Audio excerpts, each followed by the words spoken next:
Can I take this opportunity to express my opinion? Yes. Okay. First, we firmly oppose groundless calumny against China's religious policy. China is a multi-religious country. Protection of religious freedom is the basic national policy of China. Chinese citizens can freely choose and express their belief. It is protected by law. You can find it in Chinese Constitution. I can give you some statistics to prove my opinion. There are more than 100 million religious people in China, and over 5,500 religious groups conduct activities in China. The Chinese government inputs 30 million yuan per year to build and repair religious places, such as mosques, temples, and churches. So I think it's convincing that religious freedom is protected in China. But however, 邪教 is not the same thing.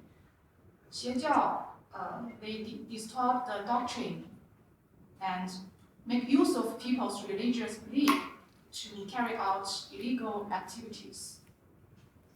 Chinese authority punishing these criminals according to law.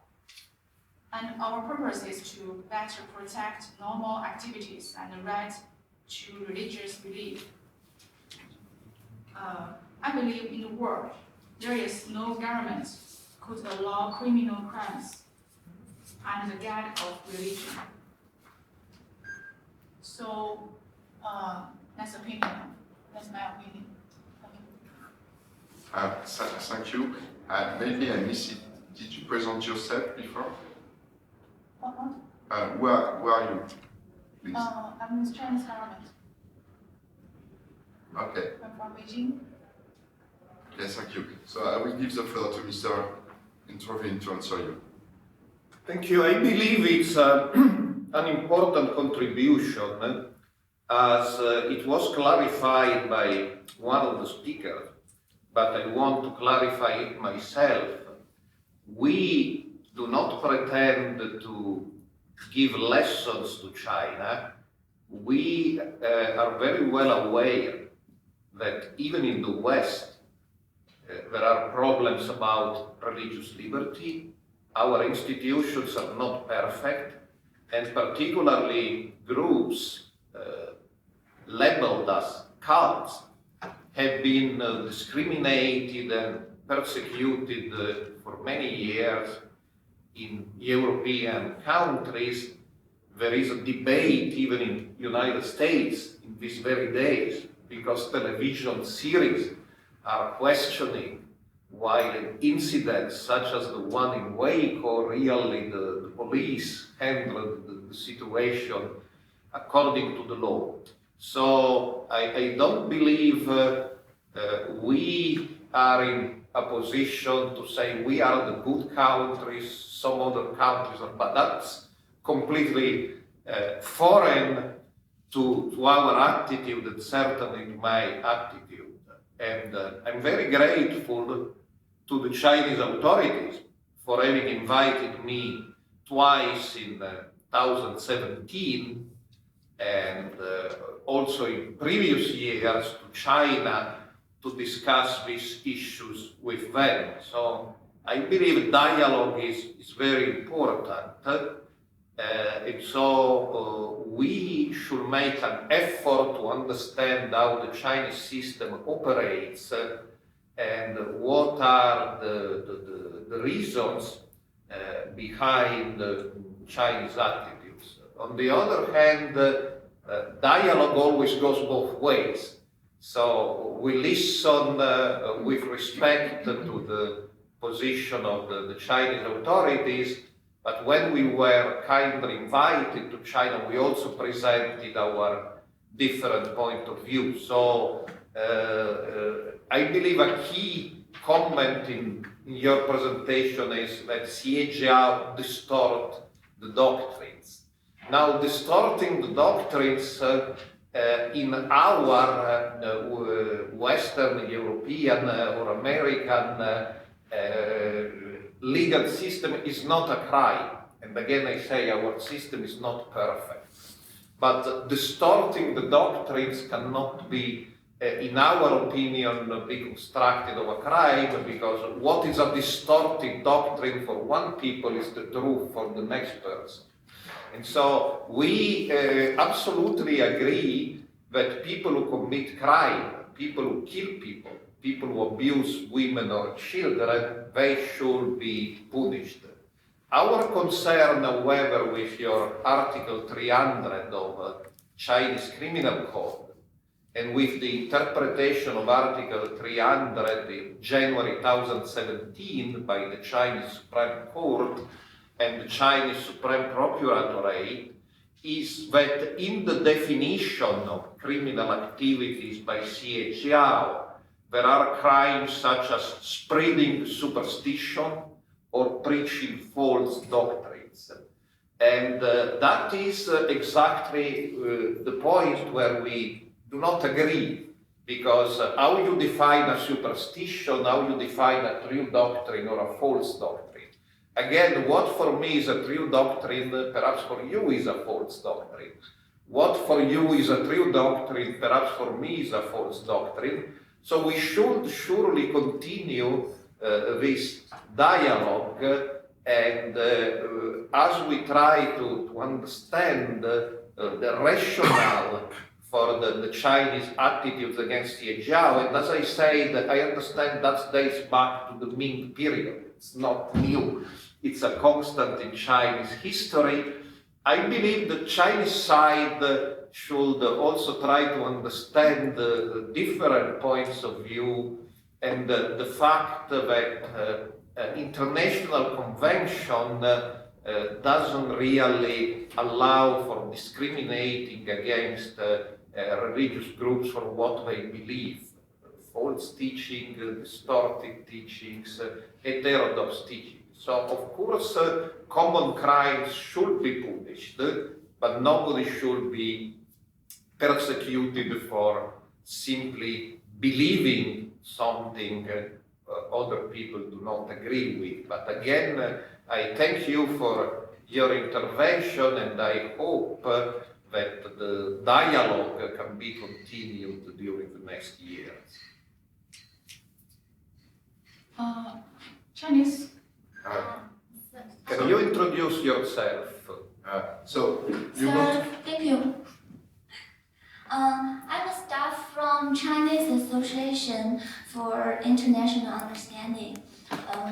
Just want to ask a question that have you ever gone to China and get some first-hand materials about these cases that related to the Church of Almighty God? Why I asked this question, because that, to be honest, there are too many rumors and fake stories on the internet today all over the world. You know, even though the stories are told by the people that experienced by himself, the story might not be the entire truth. And in the video, only the adherents of Almighty God were interviewed, but we didn't get any words from the Chinese officers and the police. And I think we should interview one side and should interview the other side, and that can give us the entire truth. And I also noted that the interviewees in the video, they dressed well, they looked their skin, the color of their skin looked light yellow, and they looked they are not working on the land, but as I know that that many adherents in China of the Almighty God, then they are usually Chinese farmers. So I think that I suggest you to prepare a trip to China and go and see and do some real investigations or surveys on the issues that you talked about. Thank you for your kind question. That's exactly what we did. Here you see a report published by KK News, that's a government agency, about my trip to China.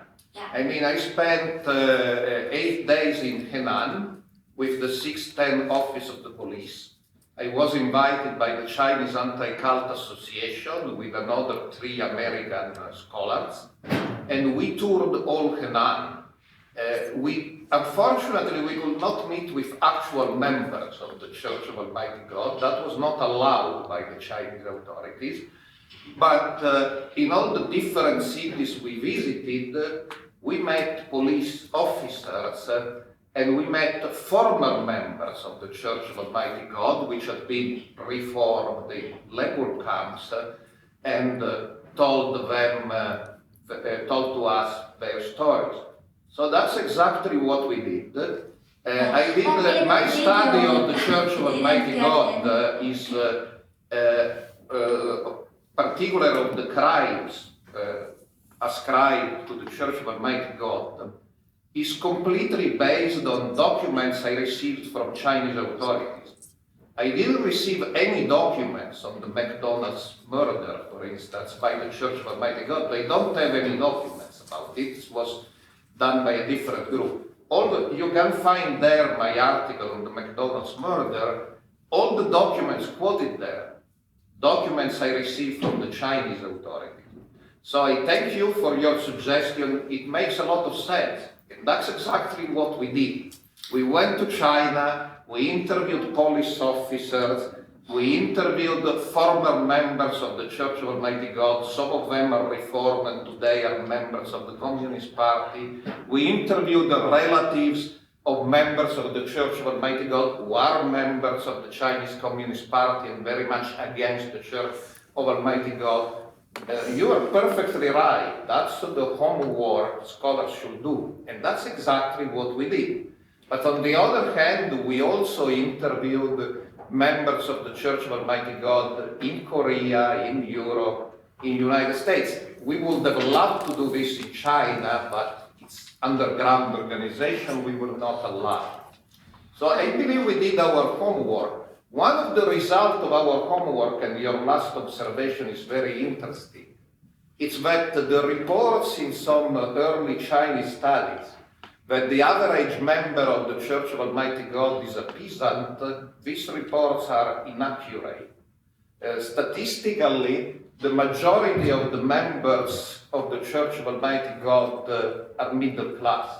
So it's not surprising that they don't look like peasants, because they are not peasants. That was reported in some of the very early studies of the Church of Almighty God written 6-7 years ago. But one of the interesting results of our studies, that's basically a mistake. Most members of the Church of Almighty God are middle class. They are not farmers. Yeah.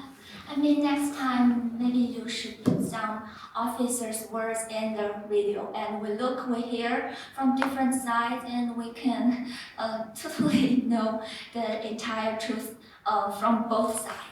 That's very good, but of course, this is an event presenting our point of view. When I went to an event in China, You see the picture, that was an event in Zhengzhou about the Church of Almighty God. I saw videos by the government against the Church of Almighty God. I didn't see any video in favor of the Church of Almighty God. I was not scandalized, that's normal. I go to an event organized by the government in China for criticizing the Church of Almighty God. I don't expect that they offer me a point of view criticizing the government. So that's more or less normal. If we proceed, I wanted to say something. No, it just that is the paradox. Then you are invited in the Chinese government is inviting you. They give only their version. So it's strange that you are now surprised that it's like another version. But the normal dealing is that everybody sits together and talks, but we cannot only expect that our truth is right. The dialogue usually exposes perhaps both sides in some ways, that there are some things, but the dialogue is the essential. And as the scholars, because Massimo talks not only about himself, but in the photo, for instance, you see Gordon Melton, very known American scholar, who went to China, we don't know how many times. He spent years. And now he has different opinions, and he is more on our side. So it's clearly, there are things that is to be discovered. It's just saying that everything is fine is not enough, because the facts, because when there is some accusation, it should be facts, but on the both sides, it's not only on one side. We cannot expect only the members of Almighty God to provide some proofs. I saw, me personally, I saw the people who are suffering from the traumas of the torture. I saw myself. And they're seeking healing because that is people, they're damaged. And it's not coming just like this because they just decided to be bad people. So it's very complicated. It's on the both sides is complicated. And it's dialogue, as I say, is the best thing to do. Just after I give you the floor, just to be very understand that this side event is not a criticize, it's not an attack, it's the way to open the dialogues, and we are here to open the dialogue and to find solution. So now I give you the floor. Okay. Sir, as I know, the Chinese judicial officers, including policemen, prosecutor, and judges, they will be responsible for their duty behaviors for life according to the law. If they were found to have any wrongdoings, even when they retire, they will be punished by the law. So it obvious that they will not do illegal things such as torture their criminal suspect, beat them, or be rude to their suspect relatives. So I don't know the source of their video, but for me, I think it's hard to believe. Yes, this is my opinion. Thank you. Thank you. That gives me the opportunity to insist on the dialogue. Here you see this man is Professor Gordon Melton, a very well-known scholar from Baylor University in Texas. And he, as lecturer to Security University, the University of the Police in Beijing, discussing the Church of Almighty God. Now, of course, there are in China laws against torture. I'm an Italian. There are these laws also in Italy, but recently 6 policemen were sentenced to heavy jail penalties in Italy for torturing suspects. So it happens all over the world. Of course, there are laws against torture and abuse, but torture and abuse may happen. It happens in the United States, it happens in Europe. I will not exclude that it may happen also in China. Again, it's important that you understand we are not here to distinguish between good countries and bad countries. These abuses also exist in the United States and in Europe, but we listen to evidence to people who claim to have been tortured in China, and we believe their voices deserve to be heard. As for the laws, that's exactly the problem, and that's what makes this dialogue fruitful and interesting. Of course, the members of the Church of Almighty God are prosecuted according to the law, but most of them are sentenced, and there are documents about it. They are sentenced under Article 300 of the Chinese Criminal Code, and we believe that Article 300 is wrong. It's a law incriminating activities on behalf of certain religions labeled as Xiejia. And it's interesting, if you study Article 300, for instance, there is a study by Professor James Richardson. He's an eminent scholar of law, and that he is an eminent scholar of law has been recognized by the Chinese authorities. They have invited him repeatedly to lecture in China, including in the Security University in Beijing, and he studied Article 300 and concluded Article 300 punishes people simply for being active or doing missionary activities on behalf of certain religions or cults, Xiejia.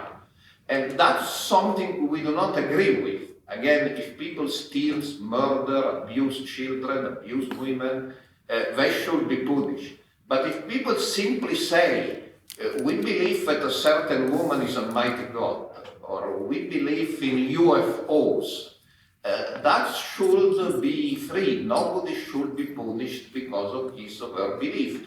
We understand that's a cultural difference, that the Xiejia legislation exists in China since the 18th century. It's not been invented by recent authorities, but that's a point of disagreement we should frankly and sincerely discuss.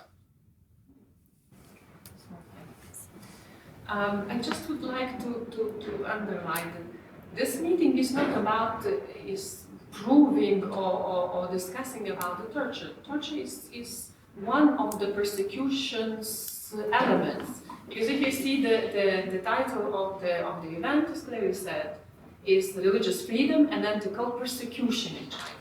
Because there is intolerance, there is discrimination, there is persecution, and then it might be torture. So we are not trying to prove that we are really the gods, that we know and that we have made it. It will be too much. What we're discussing here, we're discussing persecution. And persecution, I believe, it's clearly the law, the list of the groups that they are Xinjiang. So it's clear there is a persecution. That's all we say. The rest is not up to us, because torture is a very serious crime, and it's different. It's covered by the Convention on Persecution, and there are different mechanisms to do it. It's not that's what we do here. Here it's a very simple thing. We try to say and to prove with the arguments that the members of the Church of Almighty God, they are persecuted or discriminated against. This is higher, is persecution. So they cannot freely express their beliefs in China. That's it. So that's a very simple conclusion. They cannot, and you have to agree that they cannot, because the Chinese government is perceiving them as something bad. That's, I believe, mainly the meeting is about it, that we should stay in the frame of this without going really very far and have a very, very difficult discussion that we are not entitled to have. Thank you. Thank you. Open you. Do you know what the adherents of Almighty God do to the public, to the Chinese public on earth? Because I know they are involved in many issues of a crime like fraud and suicide. I think there are a few words about this crime. I think I want you to tell me more about this. Yes, as I said, we were invited to China for a week-long tour of Henan, talking with police officers, some of them quite high-placed police officers. And after we went to Henan, we digested the material we collected in Henan in June 2017. We were invited for a second seminar in September in Hong Kong, again with high-placed Chinese police officers in charge of dealing with Xie Zhao, the so-called Office 610, came to his conference. So, crimes, it's very interesting. I mean, I have studied violence connected to religion for 30 years. So we asked the Chinese side, the police, to provide documents about these crimes. And we were provided with a number of documents on some crimes. On other crimes, we were told there are no documents, because they are too old, the documents have disappeared, or all the procedure was not done in writing. So, very shortly, there are 4 main incidents we have received documents about. Number 1, the McDonald's murder.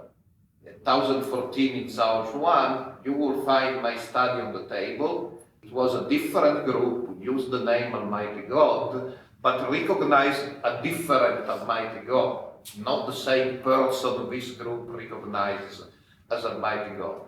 Number 2, there was the case of a boy whose eyes were gouged out in Shaanxi, and documents from Chinese sources, because Almighty God said we have nothing to do, so they don't have documents about it, were studied by another scholar who was invited to both trips to China, Professor Holly Fogg. She teaches in Washington State in the US. Again, you find there an article she wrote, and the Chinese police closed the investigation by saying the boy's eyes were gouged out by the boy's aunt, who later committed suicide. She's not a member of the Church of Almighty God. And only after 1 year, after the McDonald's case, some Chinese media started involving the Church of Almighty God, but that's not what the documents say. Case number 3, riots in 2012 about the prediction of the end of the world in 2012. Yes, there were riots in China. Yes, many Chinese believe the so-called Maya prophecy that the world will end in 2012. Perhaps in these riots there were some members of the Church of Almighty God, but the Church of Almighty God as an organization issued documents that this belief was false. And that makes sense, as I know the theology of the Church of Almighty God. I've studied it quite in depth. The Church of Almighty God does not believe in the end of the world. In 2012 or in any other date, it believes the world will be transformed in a better world, but will not be destroyed. And also they believe that this transformation of the world can only take place after the person they recognize as Almighty God will have completely this mission. And as Mr. Ru mentioned it, even Emily Dahl, she's an Australian scholar, she doesn't like the Church of Almighty God, but in her book about the Church of Almighty God, she clarifies that those members who spread the 2012 prophecies were disapproved by the leaders of the Church of Almighty God. Some of them were excommunicated, were expelled. Number 4, in 2002, 16 years ago, some pastors of a Christian church called the China Gospel Fellowship claimed to have been kidnapped by Church of Almighty God for purposes of conversion. Here the case is very interesting because the Chinese authorities never open an investigation. There is no police investigation, there is no court case, and we have to believe these pastors and lay leaders of the China Gospel Fellowship, but their story is very not persuasive. And again, you will find an issue of a scholarly journal with an article I wrote based on the existing documents, which are not police documents because police never investigate this case, are documents by this Christian group, and these documents are not very convincing. Very good for a novel. Actually, 2 novels were written in this case, but novels are one case and the reality is something different. I know there are other accusations, you can find them even in Wikipedia very easily, but about these other 2-3 incidents, which are very old, date back to 20 years ago, I asked personally the Chinese authorities to provide documents, and they told me there are no documents left, so I cannot say anything fall under the category of rumors, because when there are no documents, they are rumors, they are not fact. Thank you. Yes, it's time to finish now. We go over more than 40 minutes. So that's very good to have this question, this exchange, because it shows the purpose of this side event, which is dialogue. And for sure, after, we can continue this dialogue. So thank you.